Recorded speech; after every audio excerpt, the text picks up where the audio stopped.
Assalamualaikum warahmatullahi wabarakatuh.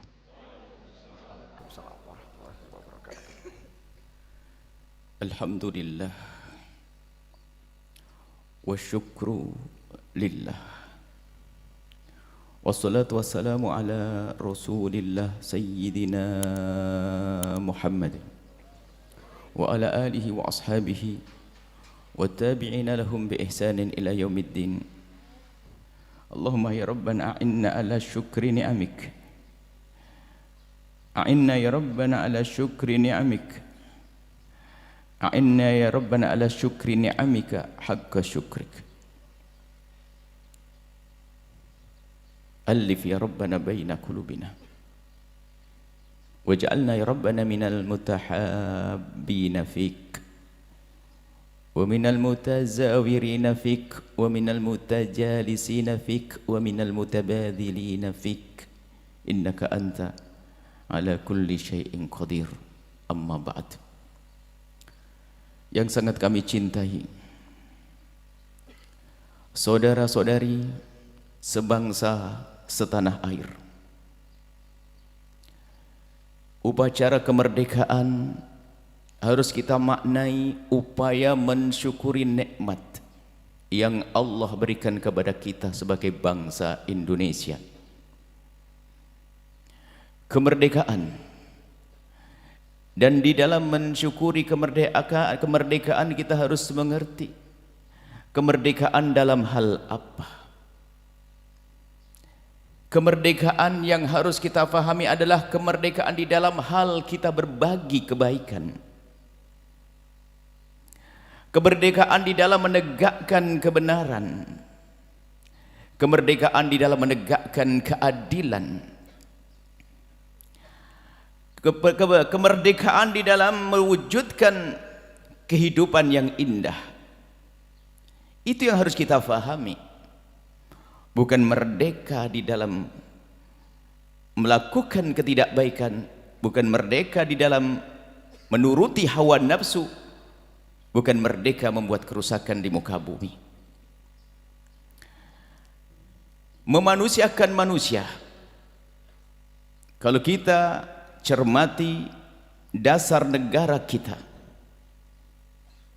yang pertama adalah ketuhanan. Kemudian yang kedua adalah kemanusiaan. Kalau kita lanjutkan yang adil dan beradab. Maka kemerdekaan harus kita maknai bagaimana kita memanusiakan manusia. Kami seru kepada semua warga atau semua bangsa, saudara-saudari kami sebangsa setanah air, dimulai dari Anda yang saya muliakan, presiden, menteri, gubernur, bupati, dan semua rakyat jelata, semuanya harus menyadari bahwa itulah dasar negara kita. Ada ketuhanan, kemudian setelah kemanusiaan. Kalau kita lanjutkan tentu itu bentuk perlu penjabaran yang panjang dan lebar. Kita sedikit mengutip kemanusiaan. Tapi untuk memanusiakan manusia tidak akan mungkin kita manusiakan manusia dengan sesungguhnya, atau mewujudkan keadilan dengan sesungguhnya, atau beradab yang sesungguhnya, jika tidak kita hubungkan dengan sila yang pertama, ketuhanan. Hubungan baik antara kami dengan Anda bukan basa-basi, akan tapi harus karena Allah, karena Tuhan. Bukan karena di saat dilihat manusia kita baik, lalu di saat manusia tidak melihat kita tidak baik. Kalau seandainya semua bangsa ini menerapkan Pancasila dengan serius, tidak akan terjadi kejahatan. Maka dari itu penekanan, pemantapan kesadaran bertuhan adalah cara yang paling tepat untuk memanusiakan manusia, untuk beradab, untuk mewujudkan keadilan. Jangan sampai kita itu takut hanya dijerat hukum di dunia, dan alangkah banyaknya orang yang bisa lari daripada jerat hukum dunia biarpun kejahatannya sudah segunung. Dan kenapa itu terus berjalan? Karena dia tidak meyakini sila yang pertama, bahwa dia bertuhan. Kalaupun seandainya orang lepas luput dari hukuman dunia, ketahuilah wahai rakyat jelata, wahai presiden, wahai para menteri, wahai ustadz, wahai sodagar-sodagar kaya, ada pengadilan Tuhan yang kita tidak akan bisa lari. Harapan kami adalah Anda adalah orang mulia di dunia, mulia di akhirat. Pemantapan kesadaran akan bertuhan ini penting sekali. Hidup kita bukan hidup basa-basi, tapi tulus karena bertuhan, karena Tuhan, karena Allah. Bagi saudara-saudari kaum muslimin dan muslimat, bertuhan itu penting. Maka jika, nah ini termasuk tugas Anda wahai saudara-saudari kami sebangsa setanah air, ada upaya gerakan-gerakan yang menjauhkan dari beragama dan bertuhan, itu harus kita jadikan proyek utama yang harus kita hentikan.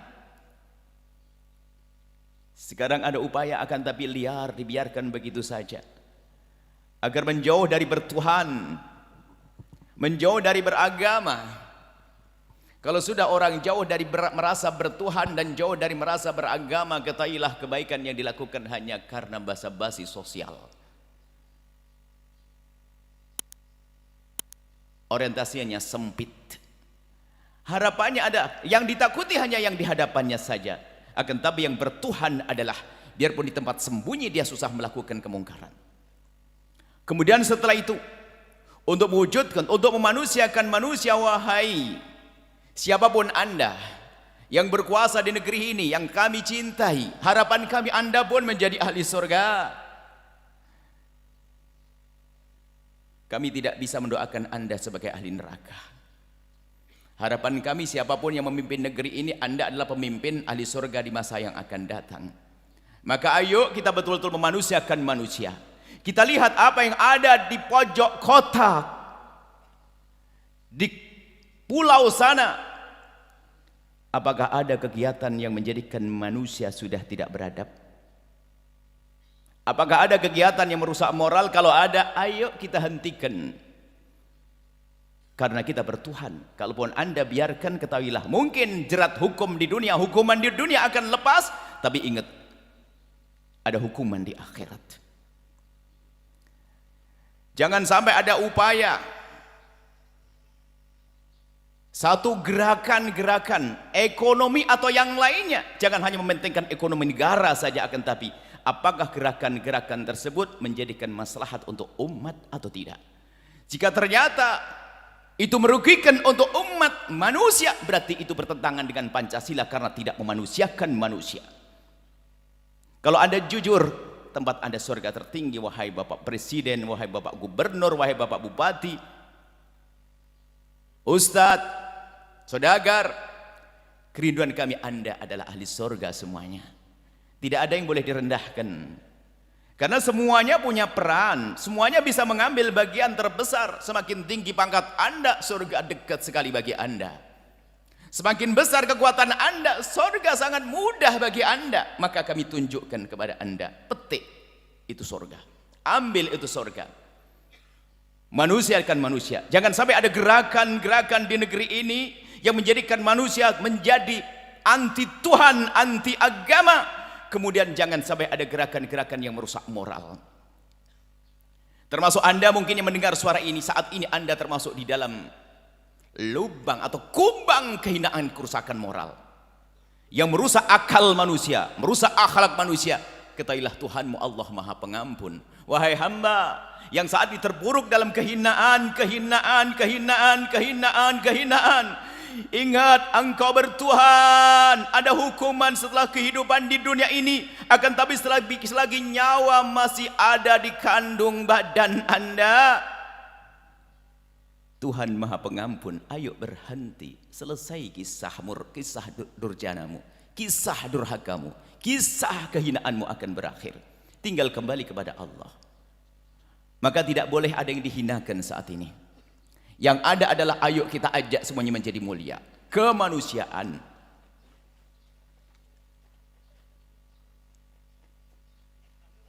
Beradab, adil, tidak akan terwujud memanusiakan manusia yang sesungguhnya, keadilan yang sesungguhnya, beradab yang sesungguhnya, jika kita tidak mantapkan kesadaran akan sila yang pertama, ketuhanan yang Maha Esa. Kita mungkin ingin menyuarakan perdamaian di negeri ini. Kita ingin menghentikan kemungkaran di negeri ini. Kita ingin membuat perubahan di negeri ini. Ketahuilah, jika kita tidak menyadari bahwasanya kita bertuhan, maka yang kita lakukan adalah sesuatu yang lebih banyak hanya kepentingan pribadi, bukan kemaslahatan umat, bukan kepentingan bersama. Maka dari mimbar mulia ini, mimbar syukur yang mulia ini, kami ajak kepada semuanya, ayo memanusiakan manusia yang serius. Ingat, ingat semua yang di bawah naunganmu, wahai keluarga. Jika ada gerakan-gerakanmu yang menjadikan mereka tidak beradab, mereka tidak adil, mereka tidak manusiakan manusia, Anda akan ditanya oleh Allah. Ada neraka di sana. Sebuah keluarga, kepala desa, bupati, gubernur, ustadz, seorang kepala sekolah, direktur rumah sakit, direktur sebuah perusahaan dan lainnya. Jika ternyata ada satu gerakan-gerakan yang tidak manusiakan manusia, lalu Anda biarkan, apalagi Anda mengambil keuntungan dunia di balik itu semuanya, ketahuilah ada Tuhan, ada kehidupan setelah kehidupan di dunia ini. Ini yang perlu kita kuatkan, kita mantapkan kalau kita ingin membangun negeri ini. Sangat tepat sebagai dasar negara, ketuhanan harus merasa bertuhan untuk memanusiakan manusia, untuk menciptakan keadilan, untuk menjadikan manusia beradab, bukan adab basa-basi, bukan keadilan semu atau palsu, dan juga bukan memanusiakan manusia dengan ketidakadilan. Ini pesan cinta kami kepada semua. Ini tugas Anda semuanya. Anda harus punya waktu khusus dengan Tuhan. Waktu khusus dengan Tuhan mengasah kedekatan hati Anda kepada Allah. Jangan sampai kita hanya berbicara tentang perjuangan, berbicara tentang keadilan, berbicara tentang kemanusiaan, tapi ternyata kita tidak dekat dengan Allah. Maka ketahuilah, itu semua akan justru kadang menjadi cara baru untuk mencari keuntungan dunia. Semoga Allah buka hati kita untuk menjadi manusia yang bertuhan dengan sesungguhnya, merasa bertuhan dengan sesungguhnya, sehingga kedekatan dengan Tuhan ini yang akan menjadikan kita benar-benar memanusiakan manusia. Dan sadari wahai hamba-hamba Allah yang kami cintai, Anda harus melihat saat ini, bisnis Anda apa? Pekerjaan Anda apa? Yakin bahwasanya pekerjaan Anda menjadikan manusia semakin baik? Kalau tidak, Anda jangan hanya mencari senyum saat ini. Ada tangis yang panjang nanti di akhirat. Segera sadar, rubah semuanya yang merusak kemanusiaan menjadi sesuatu yang memanusiakan manusia, membangun kemanusiaan, membangun moral, membangun keadilan. Ini pesan kami kepada semuanya, termasuk kami yang berbicara. Tidak perlu Anda menunjuk yang lainnya. Yang bukan bupati nggak usah nunjuk bupati. Tunjuk Anda sebagai seorang pengusaha. Yang bupati tidak usah menunjuk ustadz. Ditunjuk diri Anda sebagai bupati. Yang ustadz tidak usah nunjuk presiden. Tunjuk dirimu apakah sudah menjadi ustadz yang memanusiakan manusia. Kita perlu koreksi diri, gak usah tengok-tengok yang lainnya. Saya yang harus berbenah.